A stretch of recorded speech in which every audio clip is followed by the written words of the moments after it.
Satu, alladzina hum fi salatihim khashi'un. Syarat pertama, kalau ingin mendapatkan surga Firdaus tadi dan kebahagiaannya diturunkan ke bumi, dibawa sampai mati, masuk ke alam kubur lebih bahagia lagi, maka amalan pertama untuk melatih menguatkan iman itu, coba berlatih untuk menunaikan sholat dengan khusyuk. Kalau Anda kerjakan benar sholat ini, maka apa yang Anda dapatkan? Teman-teman ingat betul, saya mau tanya sebentar. Keabadian yang abadi disebut dengan sa'id. Kalau kita ingin turunkan ke dunia percikannya kita dapatkan, usahanya disebut dengan apa? Masih ingat? Aflah itu kalau didapatkan, kata dasarnya apa tadi? Falahun. Lihat baik-baik. Kata Allah dalam Al-Quran tadi, kalau ingin mendapatkan falahun, amalan pertama sholat. Makanya ketika dipanggil sholat, kalimat falah dilekatkan pada panggilan sholat. 5 kali diingatkan. Begitu muadzin kemudian azan memanggil Anda, hayya 'alas shalah. Anda bertanya, ya Allah kenapa kami mesti sholat? Dijawab, hayya 'alal falah. Yuk, pagi yuk. Yang sejati datang sini. Belum dapat sujud, belum dapat ruku, saya berikan. Makanya ketika orang sholatnya benar, dia akan mendapatkan 5 keutamaan. Saat di dunia nih, belum ke akhirat, 5 keutamaan yang tidak diberikan pada orang yang tidak sholat. Atau orang sholat tapi sholatnya nggak khusyuk. Sebab syarat mendapatkannya khusyuk. Alladzina hum fi sholatihim khasyi'un. Bukan alladzina hum fi sholatihim saja, tapi ada kalimat khasyi'un. Artinya yang tidak khusyuk saja nggak akan dapat, apalagi yang nggak sholat. Apa yang 5 ini? Lihat baik-baik. 1, orang yang sholatnya benar, pertama kali sebelum mendapatkan kebahagiaan hakiki dari Allah Subhanahu wa Ta'ala, akan dirubah dulu perilaku hidupnya menjadi perilaku yang lebih baik. Kalau orang itu sholatnya benar, maka sholat itu akan melatih dia untuk berubah, bertransformasi jadi orang baik. Itu ada di Quran surah ke-29 ayat ke-45. Innas sholata tanha 'anil fahsya'i wal munkar. Sumber keburukan cuma 2, kalau bukan fahsya itu munkar. Maaf, pornografi, porno aksi, LGBT, kata-kata jorok, kotor itu fahsya. Di orang sholat kata Allah, mustahil berkata-kata kotor. Orang sholat tidak akan pernah mencela. Orang sholat tidak punya kata-kata jorok. Jadi kalau ada sekarang orang yang sholat senang mencela orang lain, itu berarti ada masalah dalam sholatnya. Dan dia belum dijamin sebagai ahli surga terbaik. Dan hidupnya nggak bahagia. Nggak bahagia. Aneh nih. Sholat tapi senang celah orang. Aneh. Aneh. Yang paling bahaya adalah menikmati celahannya. Itu yang paling aneh. Anda ngaji. Anda ikut taklim. Taklimnya sesuai Quran. Taklimnya petunjuk sunnah. Anda sholat, Anda puasa. Tapi Anda masih senang mencela orang lain. Dan menikmati celahan itu. Kalau nggak mencela, kayaknya nggak komplit kehidupan. Maka ada yang salah dengan ibadah Anda. Ada yang keliru. Karena mustahil taat bertemu dengan maksiat. Itu mustahil. Mungkar, keburukan yang diingkari oleh hati. Sumbernya nafsu perut dengan akal. Bohong, mencuri, menipu, membunuh, merampok, membegal, mabuk dan sebagainya. Itu namanya mungkar. Orang sholat gak mungkin mengerjakan mungkar. Jadi kalau sholat kita benar, cukuplah Anda sholat, maka Anda akan jadi orang baik. Makanya kata Nabi, Anda punya anak dari kecil ajarin sholat. Sholat kalau naik jadi balik, kerjakan terus. Kasih pelajaran membuat dia mengerti. Kalau masih susah, berikan pelajaran. Ini sering diterjemahkan dengan memukul. Mukul di Arab beda dengan konteks mukul sekarang. Mukul di Arab tuh ngasih pelajaran supaya ngerti. Anda bisa terjemahkan dengan konteks lain. Uang jajannya tahan, yang kesukaannya simpan dulu. Bisa dengan konteks kekinian. Tapi poinnya, kenapa anak Anda dari kecil ajarin sholat, sampai kenalkan dengan masjid, ajari 3 tahun bawa ke masjid, kenalkan dengan masjid. Gak ada masalah lari-lari itu sebelum waktu sholat. Kenalkan dulu. Dulu orang-orang tuh begitu, sebelum waktunya dikenalkan, jalan, begitu lari, biarin dulu. Setelah itu diberi pengertian. Nah, ini bukan tempat berlari, yang berlari di sana nanti, yang di sini nanti akan ada orang-orang baik semuanya. Terus anda lihat berbaris, baris rapi. Kalau pengen baik ikutan baris nanti. Terus nanti ada yang mimpin di depan, namanya imam. Imam itu siapa ya? Tetangga kita bukan yang Pak Imam, bukan. Kalau tetangga kita namanya Imam S. Arifin. Kalau yang ini imam sholat namanya. Imam sholat itu nanti akan pimpin menyembah Allah. Allah siapa ya? Allah itulah yang memberikan ayah rizki. Allah itu yang memberikan ayah rizki sehingga bisa beli tobot buat kakak, beli robokar poli. Ini yang poli, ini yang embers, ini yang heli. Ini dulu kakak semuanya tuh. Yang kasih Allah. Nanti kalau kakak bagus bisa ikut rapi di sini. Allah akan senang, akan ditambah lagi oleh Allah. Oh begitu ya. Datang, begitu caranya. Ini bukannya waktu sholat belum dikenalin tadi bawanya main-main di masjid. Bahkan ada yang agak repot lagi, di rumahnya susah diatur, dibilang, kamu ini susah diatur, main sana ke masjid, disuruh main, ya main di masjid. Yang salah bukan anaknya, orang tuanya. Apa rahasianya anak itu disuruh ke masjid, suruh sholat? Rahasianya, begitu anak itu sholat dengan baik, maka dia akan tumbuh jadi anak baik di kemudian hari. Itu maksudnya. Nah, sekarang saya agak bingung ini. Pendidikan TK sekarang salah sih? Enggak, cuma saya agak bingung mikirnya. Ini anak belum diajarin sholat, udah diajarin manasik. Itu bagaimana cara berpikirnya Ferguson?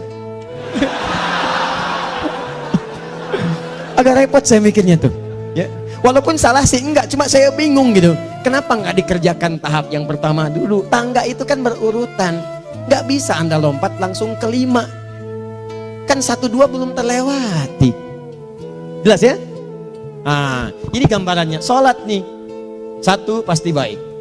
Ini kalau sekarang sholat, lisan belum baik, mata belum baik, sampai ke kaki, berarti ada yang salah sholatnya tuh. Ada yang nggak tepat. Tangan sembarangan, snack orang ngambil. Awas. Tuh sendal orang, mau wudhu nggak ada sendal, pakai sendal orang. Udah bilang belum? Kehujanan pakai payung orang. Udah bilang belum? Ya kan gampang Ustaz. Ini kan juga mungkin diikhlaskan karena Allah. Ya ikhlas, cuman pakainya belum minjam. Bagaimana kalau sedang pegang payung itu keluar, Anda meninggal? Nah, coba mikirin ke situ. Coba ke kantor. Kalau didorong proyek yang nggak jelas, minta tanda tangan, pikirin dulu bagaimana kalau meninggal. Kemarin saya sama teman-teman artis saya katakan begini, Anda ya, kalau Anda mengaji dengan saya, jangan pernah menerima peran maksiat. Walaupun itu sekedar adegan, tapi itu maksiat. Kalau bayangkan ketika Anda memerankan itu, Anda diwafatkan oleh Allah Subhanahu Wa Taala. Maka demi Allah saya katakan tidak ada faedahnya Anda ngaji sekarang, ngaji besok. Ketika Anda menerima peran itu, Anda wafat dalam keadaan bermaksiat di hadapan Allah Subhanahu Wa Taala. Maka saya pun katakan pada Anda, ayo belajar yang betul, pahami, bangun sholat, belajar, dalami seperti orang tua kita dulu. Tinggalkan nyontek, budaya yang nggak jelas. Rasakan ketika nyontek Anda wafat. Apa yang Anda dapatkan? Di Libya itu kalau nyontek, di Libya ya, saya pernah sekolah di Libya nih. Itu kalau nyontek dibiarin aja dulu. Dan rekornya 100% ketahuan. Begitu sudah selesai, cuma jeda 2 jam, langsung ada panggilan. Si fulan silahkan datang ke kantor. Apa yang disediakan di kantor sudah siap. Anda diberi waktu 2 jam dari sekarang, siapkan beres-beres koper Anda. Di sini tertulis Anda akan pulang. Tiketnya sudah lengkap, dikawal 2 orang. Dituliskan di situ anak ini nyontek gak boleh kembali ke sini. Libya. Gak ada zero tolerance bagi yang seperti itu, keluar. Kami gak terima di sini. Harusnya begitu. Gak ada faedahnya. Yang kita butuhkan amalan dari ilmu, bukan nilai-nilai itu sementara. Gak ada. Sudah. Nah ini akhirnya begini kualitasnya nih. Tertulis di ijazahnya bagus, cum laude, IPK-nya 4, tapi nggak ada aplikasinya. Yang pintar banyak, kita butuh yang baik, pintar yang baik. Sekarang yang pintar banyak, kepintarannya dipakai untuk nipu orang. Itu yang bahaya. Ahli hukum banyak yang dihukum. Ahli ekonomi tidak bisa mengangkat perekonomian. Apa yang salah? Apa yang salah? Ini yang jadi persoalan. Tapi dasar manusia begitu di sidang mulai pakai peci, pakai baju koko, pakai tasbih, dan pakai kerudung. Luar biasa. Nih 2. Orang kalau sholatnya benar, Allah akan berikan ketenangan dalam jiwanya. Tenang hati. Jangankan musibah kecil, musibah paling besar pun tenang aja dia. Tenang, dia paham rumusnya. Allahu Akbar. Turun Quran surah ke-13 ayat ke-28. Ala bidzikrillahi tatmainnul. Yakinkan pada dirimu, zikir kepada Allah membuat hati tenang. Di antara turunan zikir amalannya adalah sholat. Dari mana taunya? Quran surah ke-20 ayat ke-14. Innani anallahu la ilaha illa ana fa'budni wa aqimis salata li dzikri. Saya Allah, kata Allah ke Nabi Musa. Tidak ada Tuhan selain saya, sembah saya. Bagaimana menyembahmu ya Allah? Tunaikan salat sebagai zikir kepada saya, zikir. Nah, maka kalau Anda sedang tidak tenang, ayo ke masjid. Banyak zikir itu, baca Quran zikir. Quran surah 15 ayat 9. Inna nahnu nazzalna dzikra. Kami turunkan Al-Quran sebagai zikir. Jadi kalau Anda sedang baca Al-Quran, Anda sedang berzikir. Ibu kalau sedang gak tenang bu, gelisah, gak enak, gak usah mengeluh, apalagi bikin status gak karuan. Ibu wudhu, ambil mushaf baca. Begitu sedang baca ada ketenangan dalam jiwa. Berdoa, zikir. Kalau sedang gak tenang besok ada proyek, doa dulu. Doa itu memberikan ketenangan. Makanya doa disebut dengan zikir. Quran surah ke-7 ayat 205. Wadhkur rabbaka fi nafsika tadarruan wa khifatan wa dunal jahri minal qaul. Ayo berzikir, minta kepada Allah dengan segenap jiwamu, mohon dengan penuh ketawaduan. nanti ketenangan diberikan. Menghafal Quran, baca itu zikir.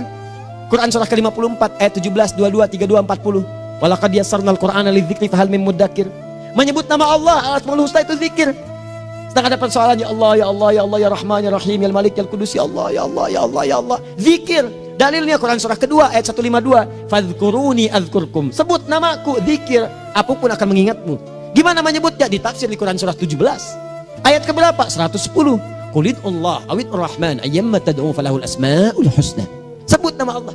Itu menenteramkan pada jiwa. Sedangkan sholat gabungan dari semua zikir tadi. Bukankah dalam sholat Anda baca Al-Quran? Bukankah dalam sholat Anda menghafal Al-Quran? Bukankah dalam sholat Anda berdoa? Bukankah dalam sholat Anda istighfar? Anda mohon digabungkan semua itu. Amalan sholat menggabungkan semua jenis zikir. Masa Anda nggak tenang juga? Makanya sholat, jangankan sholat ya, tempat sholat itu yang menenangkan. Tempat sholat, tempat paling tenang di muka bumi. Kalau nggak percaya silahkan ya, Anda sebelum masuk ke Istiqomah ini, begitu Anda masuk kan perasaannya beda kan? Lain. Silahkan cek, kalau cari ketenangan datang ke masjid. Masuk, wudhu masuk, sholat 2 rakaat tenang. Dekat kipas angin, saking tenangnya, plek ngantuk tidur. Beneran, enak. Makanya saat Ramadan kalau orang pengen cari ketenangan, lihat di perusahaan-perusahaan penuh tuh musola pada tidur. Ya, mengamalkan hadis palsu. Ya, dia musaim ibadah, tidurnya orang puasa ibadah, hadis palsu. Nah, itu teman-teman. Itu gambarannya tiga. Orang yang salatnya khusyuk benar, itu dijamin langsung oleh Allah Subhanahu wa taala akan dimudahkan semua urusan hidupnya termasuk rezekinya. Ini yang saya katakan. Jadi saya katakan tadi, di akhirat ini, di surga, rezeki tinggal ngambil. Anda kalau benar sholatnya, itu langsung dijanjikan oleh Allah. Rezeki itu nggak perlu Anda banyak pikirkan. Ikhtiar sedikit, datang. Bahkan dari sisi yang tidak Anda duga. Apa dalilnya? Quran surah ke-65 ayat 2 dan 3. Ditafsir di Al-Baqarah ayat 2 dan 3. Wa may yattaqillaha yaj'al lahu makhraja. Ada orang yang meningkatkan takwanya kepada Allah, kami mudahkan urusan hidupnya. Setiap persoalannya diberikan jalan keluar, mudah. Solusi. Setiap ada problematika, ada solusi. Wa yarzuqhu min haitsu la yahtasib. Dan kalau dia ingin mendapatkan rezeki, bahkan kami kirimkan dari sisi yang tidak dia duga. Orang lain capek ini datang lagi, tawaran proyek datang lagi. Utsman tuh Masya Allah kayanya banyak, tapi yang paling dirindukan bukan saat mendapatkan peningkatan omsetnya, yaitu saat dia mendapatkan waktu khusus dengan Allah untuk sholat malam hari, sampai-sampainya sempat sholat tahajud sampai khatam Al-Quran. Abdurrahman bin Auf demikian, Tamim Ad-Dari demikian, sholat karena tahu sholat itu meningkatkan rizki. Karena tahu kuncinya ada di situ, Allah yang punya rizki, disebut dengan Razak, pemilik rizki. Maka saya harus punya hubungan dekat dengan Allah. Kalau sudah punya hubungan dekat, mau apa aja gampang.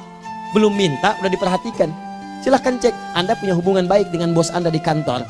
Ya, sebelum Anda minta, beliau udah pikirin tuh.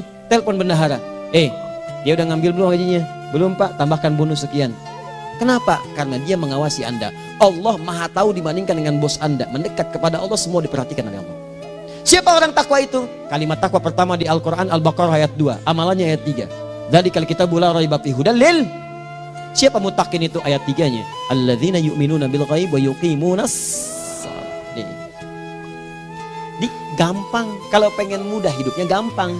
Biaya nggak mahal, tenaga nggak banyak, tingkatkan takwa nih. Jadi kalau hidup Anda masih susah, di kantor champion, di rumah tangga bermasalah terus, atau sebaliknya, maka boleh jadi kalau gelar Anda tinggi, harta Anda banyak, tapi selalu punya masalah. Bukan Anda kurang hebat, bukan Anda kurang kedudukan, bukan Anda kurang kaya, Anda kurang takwa. Dan yang paling dahsyat, mungkin sholat Anda belum berkualitas. 4. Orang yang sholatnya benar, khusyuk dia. Bahkan saat sholat itu kalau dia minta, maka seketika doanya akan dikabulkan. Tanpa diskusi, langsung seketika. Contoh, Quran surah ketiga ayat 38-39. Demi Allah saya katakan, Nabi Zakaria punya masalahnya pelik. Sudah berumah tangga, istrinya divonis monopos, maaf bahkan mandul. Gak mungkin punya keturunan. Maka apa yang beliau kerjakan? Secara singkat beliau sholat. Begitu sholat minta kepada Allah. Hunalika da'a Zakaria rabbah. Di mihrab itu beliau bermohon kepada Allah. Bermohonnya sambil sholat.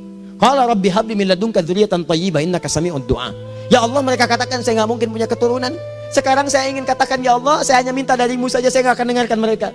Ya Allah, mohon Engkau maha mendengar, ya Allah. Maha mendengar doa saya. Kalau kepada yang maha mendengar aja nggak mengabulkan, kepada siapa lagi saya mesti minta? Apa yang terjadi? Fanadatul malaikatu wa huwa qa'imun yusolli fil mihrab. turun malaikat mengabarkan, sedangkan beliau masih sholat, belum selesai dalam sholatnya. Sholat khusyuk itu belum selesai sholat aja dikabulkan, doa sudah turun. Sholatnya belum selesai, doa sudah dikabulkan. Annallaha yubashshiruka bi Yahya, Allah kasih kabar gembira, doa kamu didengar, dikabulkan, kamu akan punya anak, namanya langsung dari Allah Yahya, artinya hidup yang mustahil menurut manusia. Lahir seorang dari rahim perempuan yang menepus dan mandul, bayi yang hidup, kata Allah nggak ada yang mustahil bagiku, jadi dan jadi dia. Berita baiknya, Nabi Zakaria sholat dikabulkan. Umat Nabi Muhammad sebelum sholat sudah ditunggu oleh Allah, mau minta apa aku kabulkan sekarang. Hadisnya qudsi, saya bacakan. Hadatsana qala Rasulullah sallallahu alaihi wasallam, qala Allah azza wa jalla, qasamtu shalah baini wa baina abdi. Kata Allah, saya bagi dua ya salat antara aku dengan hambaku. Wali abdi ma sa'ala. Kalau hambaku benar salatnya, aku berikan apapun yang dia minta sekarang. Idza qala al-abdu alhamdulillahi rabbil alamin. Bagian pertama, kalau hamba benar membaca Al-Fatihahnya dari alhamdulillahi rabbil alamin, kalau Allah azza wa jalla dijawab oleh Allah, hamadani abdi, hambaku sedang memujiku.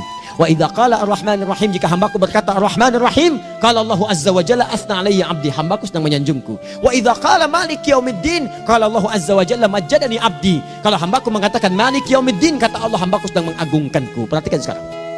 Wa idza qala al-'abdu iyyaka na'budu wa iyyaka nasta'in, jika hambaku berkata sekarang, ya Allah, kami sekarang ibadah, salat menyembahmu, dan kami sekarang sedang punya masalah, kami hanya minta tolong kepadamu ya Rabb.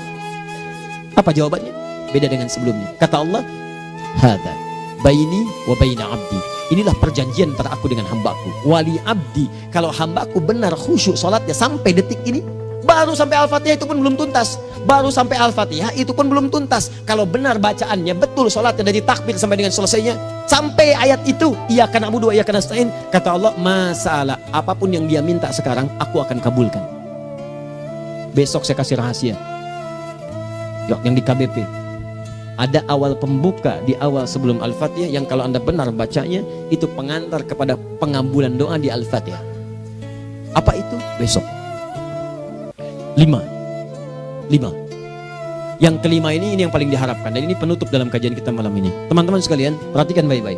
Jika Anda benar mengerjakannya, maka Allah akan jamin langsung Anda akan mendapatkan kesuksesan dan kebahagiaan di semua aktivitas Anda. Kalau jadi suami, suami yang sukses, rumah tangga yang bahagia. Kalau jadi pegawai, pegawai yang sukses, dan di kantor bahagia. Masih ingat?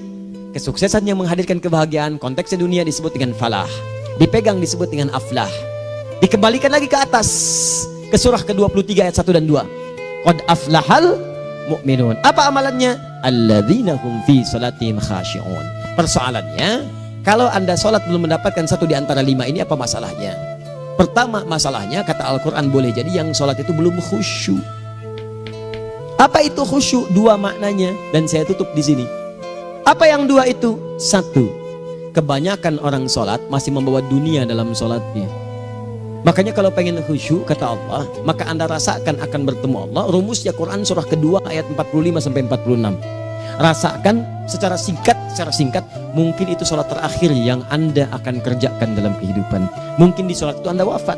Kata Allah, alladzina yadhunnuna annahum mulaqu rabbihim. Orang khusyuk itu sudah kelihatan dari sebelum sholat, dia sudah merasa persiapan menghadap Allah. Persiapan ke manusia aja, dia sudah siap-siap, mandi dulu, ganti pakaian, pakai parfum, macam-macam dan sebagainya, hanya memenuhi undangan manusia. Allah mengundang Anda 5 kali dalam sehari. Ya maaf, mengabulkan doa Anda, mencukupkan kebutuhan, menyembuhkan kalau sakit, disiapkan Anda. Harusnya apa? Penampilan sempurna. Kata Quran, orang khusyuk itu kelihatan sebelum sholat, pakaiannya kelihatan. Quran surah 7 ayat 31, ya bani Adam khudhu zinatakum inda kulli masjid. Hai anak cucu Adam, kalau tiba panggilan dari masjid, kenakan pakaian terbaikmu. Di anak cucu Adam tuh kelihatan. Kalau orang khusyuk, begitu adzan kelihatan pakaiannya lain. Pakaiannya indah. Khudhu zinatakum, kenakan pakaian terbaikmu. Dipakai, bertemu Allah. Bertemu manusia aja pakaian bagus-bagus. Ini aneh ya, ada orang salah ibadah aja. Orang salah ibadah pakaiannya bagus-bagus. Lihat di hari-hari tertentu, besok tuh orang mau ke tempat masing-masing tuh. Ada yang pakai jas, pakai dasi, pakai batik, pakai kebaya. Anaknya dibawa, dikuncir 2, bawa manisan macam-macam. Mau salah ibadah aja, tampilan bagus. Masa antum yang benar ibadahnya nggak bagus? Bedakan. Pakaian futsal, pakaian sholat ganti dengan yang sholat. Ini gimana pakaian sholat pakai pakaian futsal?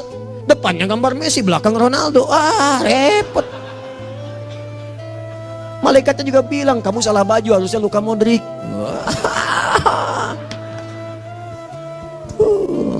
Hafal saya. Nah, yang mau tanya apa? Mourinho dipecat saya tahu.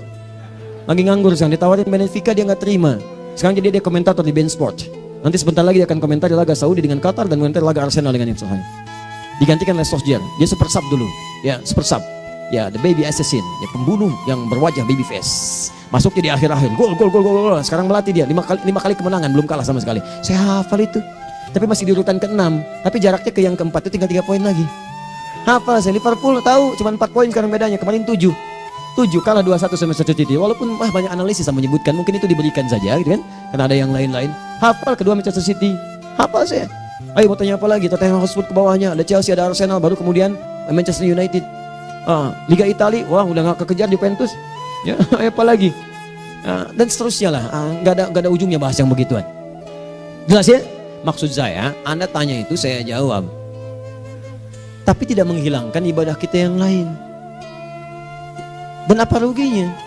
Ya tahajud dah. Apa yang bisa dikerjakan besok, lihat besok. Ya kan tahajud kan bisa besok. Ada orang tahajud jam 10 pagi? Gak ada. Lebih baik Anda kerjakan malam tahajud. Yang tidak bisa dilihat malam bisa dilihat besok. Cara berpikirnya bagaimana kalau besok meninggal? Gak kesampaian teman-teman sekalian. Gak kesampaian. Nah maka dari itu, Anda kalau mau ada panggilan sholat, siap-siap baju yang bagus. Terus sempurnakan. Anda panggilan orang mandi. Panggilan Allah, buka Quran surah 5 ayat 6. Sempurnakan wudhu. Ya ayyuhalladzina amanu idza qumtum ila shalah faghsilu wujuhakum. Wudhu yang baik. Berpakaian yang rapi. Kenapa? Karena boleh jadi saat dipanggil Anda wafat saat itu. Maka wafat Anda dalam keadaan yang suci, dengan keadaan tobat, dengan pakaian terindah pada saat itu. Yang kedua, maaf, orang-orang kurang khusyuk itu saya tutup.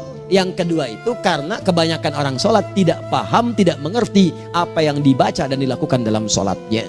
Jujur pada diri sendiri, jawab pada diri Anda. Sampai sekarang Anda sholat, berapa persen bacaan sholat yang Anda pahami? Jangan-jangan selama ini Anda sholat ribuan kali sujud, ribuan kali ruku. Gak ada yang paham yang dibaca. Sekian persen yang paham, bagaimana sholat Anda bisa khusyuk? Pekerjaan Anda dipahami, urusan akhirat Anda gak dipahami. Di mana cara berpikirnya? Aku yang bagaimana atau engkau yang harus bagaimana? Ya, coba berubah. Nah ini baru satu amalan, belum yang lainnya. Ada 5 amalan lagi yang kalau kita bisa turunkan itu, selain sholat yang khusyuk, maka jaminan tadi akan datang. Baru sholat khusyuk aja 5 datang, apalagi ditambah dengan 5 amalan lainnya lagi. Demi Allah saya katakan, dunia kecil sekali, gak ada nilainya. Akhirat aja enak, nikmat. Saya ketemu Ustaz Arifin beberapa waktu lalu, dan kita doakan semoga Allah berikan kesembuhan, kesehatan. Saya datang, biasa kita adamin berdoa, duduk. Bang istirahat, bang butuh istirahat, umat udah nunggu. Dah gak usah mikir yang lain, karena beliau cerita masjid, cerita zikro, cerita mana. Ya, insya Allah nitipin ini, nitipin itu dan seterusnya. Dan yang paling indah adalah bang kita saling panggil weekend. Nikmat, gak ada yang senikmat ini. Zikir Allah, doa. Nah bayangkan sakit tapi masih nikmat gitu. Nikmat. Iya bang, saya paham. Istirahat dulu. Banyakkan nanti orang jengkuk. Saya pamit dulu ya, supaya bisa istirahat, supaya tenang. Lama kita pegangan tangan, ngobrol, saling mendoakan. Itu nikmat. Dan cara berpikirnya kalau sudah pakai iman, semua nikmat. Ada uang nikmat, gak ada uang nikmat, sakit nikmat. Karena cara berpikirnya lain. Nanti kita bertemu lagi, saya terangkan pada Anda. Dan saya contohkan satu kisah. Bahkan ketika ada orang yang diuji Allah dengan ujian yang sangat luar biasa, yang menurut sementara orang itu ujian sangat luar biasa menggetarkan jiwanya dan susah untuk bertahan, tapi orang ini nikmat saja menjalaninya. Nikmat. Ada yang di rumah tangga, ada yang di macam-macam. Contohnya banyak. Satu contoh saya berikan di malam ini. Sekali suami istri, wah luar biasa. Istrinya itu cerewetnya Pak, bukan cuma cerewet, ngeselin bagi suaminya. Maaf Bu ya, bukan ibu maksudnya. Jadi semua yang dikerjakan suami salah. Pengen mangga, ayah kalau kita sekarang dibeli mangga. Kenapa mangga yang ini? Saya pengennya mangga yang lain. Belikan mangga. Kenapa beli mangga aja? Jeruknya mana? Jeruk. Semua. Pokoknya semua yang kerjakan suami salah. Tapi suami tidak pernah mengeluh. Ini kerjakan, itu kerjakan. Satu kali, perhatikan cara memandangnya. Ketika iman sudah masuk ke dalam jiwa. Kata temannya, akhi, istri kamu ini begini, nyusahin kamu. Kenapa kamu gak cari yang lain? Kan gampang ada syariat. Udah pisahin aja, cari yang lain. Kamu tenang ibadah. Apa jawabannya? Hei, Allah sudah turunkan surga ke saya lewat dia. Kenapa kamu meminta saya untuk menjauhinya dan meninggalkan surga saya? Ini cara melihat dia. Bukankah ketika ada berbagai keluhan saya sabar? Bukankah sabar mendekatkan saya ke surga? Allah kirimkan tipikal istri seperti ini supaya mendekatkan saya ke surga. Dengan itu kan saya banyak pahala. Saya sabar, pahala banyak. Sudah Allah berikan pahala kepada saya. Kamu malah nyuruh saya untuk berpisah dengan pahala itu. Perhatikan cara berpikirnya. Indah. Kalau rumah tangga seperti ini semuanya enak gitu. Suaminya biasa-biasa, istrinya cantik, luar biasa. Begitu berdandan kelihatan kata suaminya, Masya Allah, wajahnya tak berpaling, mata tak berkedip. Kata istrinya, ya zauji madhabik, sayang kamu kenapa? Wallahi syakiran lillah bihadari, demi Allah aku bersyukur mendapatkan istri secantik kamu. Kata istrinya, nahnu fil jannah zauji, kita berdua di surga. Kata suaminya, kok bisa begitu jawabanmu? Iya, kamu bersyukur dengan keadaanku, aku bersabar dengan keadaanmu. Catat. Bukankah orang syukur dan sabar di surga? Tuh lihat, canda-canda orang-orang soleh itu begitu. Nikmat ketawa walaupun nyelekit di hati. Cuman bawaannya enak gitu. Nah, nanti itu ada tuh, nanti saya turunin tuh. Yang di rumah tangga, yang ini, yang itu nanti. Kapan? Pertemuan berikutnya. Ya, jadi kita cukupkan dulu di malam ini apa yang kita pelajari supaya nanti nggak terlampau banyak kita dapat materi. Cuma sayang sedikit mengamalkan. Saya sudah tuangkan di sini. Banyak saya tuliskan termasuk di keluarga, di macam-macam. Ini saya tulis tapi silahkan Anda baca. Kalau ada manfaat silahkan dapatkan. Kalau ada yang kurang silahkan sampaikan untuk dikoreksi. Semoga Allah muliakan kita semua insya Allah. Sekali lagi, perbaiki hidup. Jangan banyak mainnya. Dan sudah, jangan banyak membuang dengan yang sia-sia apapun yang dihadapi. Sekali lagi, tolong jaga kondusivitas, bantu negara kita, ketertiban, keamanan. Kalau saya menyampaikan sesuatu ada singgungan dengan yang kekinian, itu maksudnya koreksi masukan-masukan supaya diperbaiki. Tapi tetap dalam urusan pemilihan kita punya pilihan masing-masing yang tidak boleh dipaksakan. Jelas ya? Baik, jadi ya saya sampaikan sekali lagi. Pertama, pilih mana? Anda dipaksa harus ikut, atau yang kedua, kita bebas memilih sesuai. Dah. Sudah ya. Jadi kita akhiri. Subhanakallahumma bihamdika asyhadu an la ilaha illa anta astaghfiruka wa atubu ilaik. Wa akhiru da'wan alhamdulillahirabbil alamin. Berjumpa besok sesi terakhir fikih ikhtilaf di Masjid Ar-Rahman Kota Baru Parahyangan. Assalamualaikum warahmatullahi wabarakatuh.